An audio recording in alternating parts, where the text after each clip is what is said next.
Hello friends, welcome to Shanthi channel. இன்றைக்கி நம்ம சேனலில் பலாப்பழத்தை வச்சு நம்ம பாயாசம் எப்படி செய்யலாம் நம்ம இன்றைக்கி பார்க்க போகிறோம். இது டேஸ்ட் ரொம்ப அருமையாக இருக்கும். பலாப்பழம் ஏற்கனவே ஸ்வீட்டாக தான் இருக்கும். நம்ம இதில் பாயாசம் செஞ்சு சாப்பிட்டா ரொம்ப அருமையாக இருக்கும். குழந்தைகள் விரும்பி சாப்பிடுவாங்க. வீட்டில் உள்ள அனைவரும் இதை நம்ம விரும்பி சாப்பிடுவாங்க. இது பலாப்பழ சீசன் தான். நீங்கள் பலாப்பழம் வாங்கினீங்கன்னா இதே மாதிரி ஒருக்கா ட்ரை பண்ணி பாருங்கள் ஃப்ரெண்ட்ஸ். வாங்க நம்ம இந்த பலாப்பழ பாயாசம் எப்படி செய்யலான்னு பார்க்கலாம். நீங்கள் நம்ம வீடியோ ஃபஸ்ட் டைம் பார்க்குறீங்கன்னா முதல்ல சப்ஸ்கிரைப் பண்ணி சப்போர்ட் பண்ணுங்கள் ஃப்ரெண்ட்ஸ். வாங்க நம்ம இதை எப்படி செய்யலான்னு பார்க்கலாம்.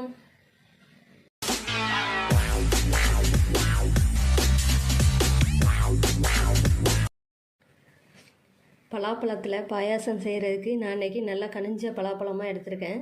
இதில் உள்ள கொட்டையெல்லாம் எடுத்துகிட்டு நம்ம சின்ன சின்ன பீஸாக கட் பண்ணி எடுத்துக்கலாம்.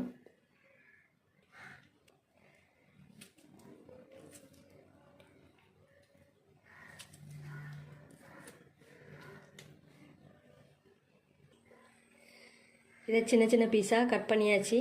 இது இருக்கட்டும். நான் ஒரு அரை கப் ஜவ்வரிசி எடுத்துருக்கிறேன். இதை நம்ம வேக வச்சு எடுத்துக்கலாம். ஒரு பாத்திரம் எடுத்துருக்கிறேன். இதில் நம்ம ஜவ்வரிசி ஆட் பண்ணிக்கலாம். இதில் தண்ணி ஊற்றிக்கலாம்.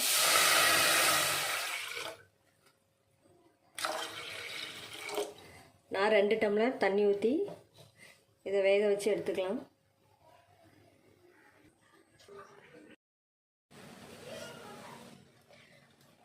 தேங்காவில் பாதி எடுத்துருக்கிறேன். இதில் நம்ம தேங்காய் பால் எடுத்துக்கலாம். தேங்காவை சின்ன சின்ன பீஸாக கட் பண்ணியிருக்கேன். இதை நம்ம அரைச்சி எடுத்துக்கலாம். இதை நல்லா அரைச்சாச்சு. இதை நம்ம வடிகட்டி எடுத்துக்கலாம்.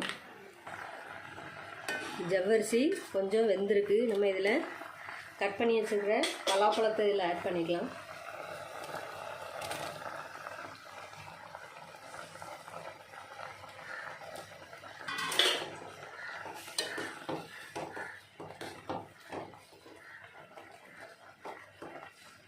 பலாப்பழமும் ஜவ்வரிசியும் நல்லா மிக்ஸ் ஆகி இன்னும் கொஞ்சம் வேகட்டும்.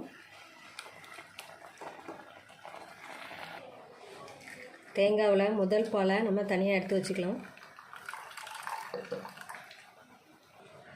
இப்போது முதல் பால் எடுத்தாச்சு. நம்ம இப்போது இன்னும் கொஞ்சம் தண்ணி ஊற்றி இதில் 2வது பால் எடுத்துக்கலாம்.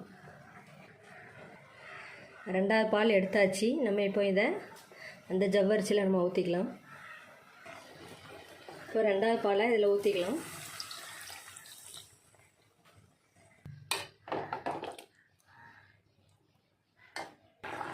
இதில் நம்ம வெல்லம் ஆட் பண்ணிக்கலாம். நான் இப்போ ஒரு 400 கிராம் வெல்லம் எடுத்துருக்கிறேன். நம்ம இதில் ஆட் பண்ணிக்கலாம்.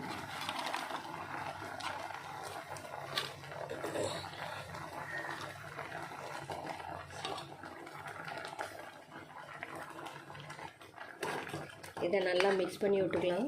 வெல்லம் நல்லா கரையட்டும்.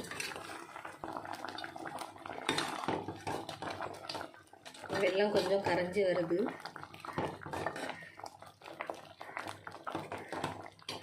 வாசம் எப்பவுமே சூப்பராக இருக்குது. இதில் 2 ஏலக்காய் இதில் ஆட் பண்ணிக்கலாம்.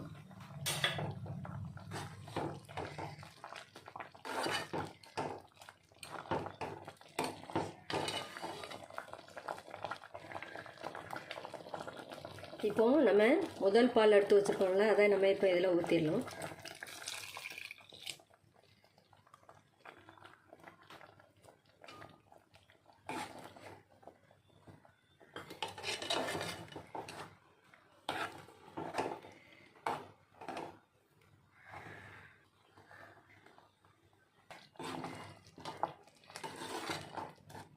இப்போது நம்ம ஃபைனலாக முந்திரி திராட்சையை நெய்யில் வறுத்து நம்ம இதில் ஆட் பண்ணிக்கலாம்.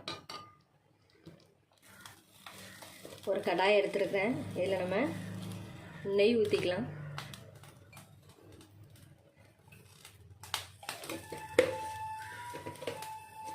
ஒரு 2 ஸ்பூன் நெய் ஊற்றிருக்கேன். இதில் முந்திரி திராட்சையை ஆட் பண்ணிக்கலாம்.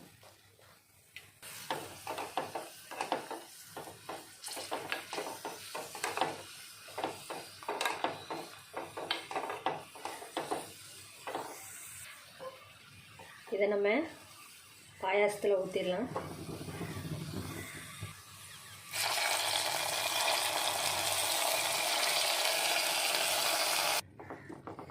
இப்போது நம்மளுக்கு பலாப்பழ பாயாசம் ரெடி. இது வந்து வாசம் சூப்பராக இருக்குது. இந்த பலாப்பழ பாயாசம் வந்து ரொம்ப டேஸ்ட் அருமையாக இருக்கும். இது வந்து பலாப்பழ சீசன் தான். நீங்கள் பலாப்பழம் வாங்கினீங்கன்னா இந்த மாதிரி பாயாசம் செஞ்சு கொடுங்க. வீட்டில் உள்ளவங்க ரொம்ப விரும்பி சாப்பிடுவாங்க.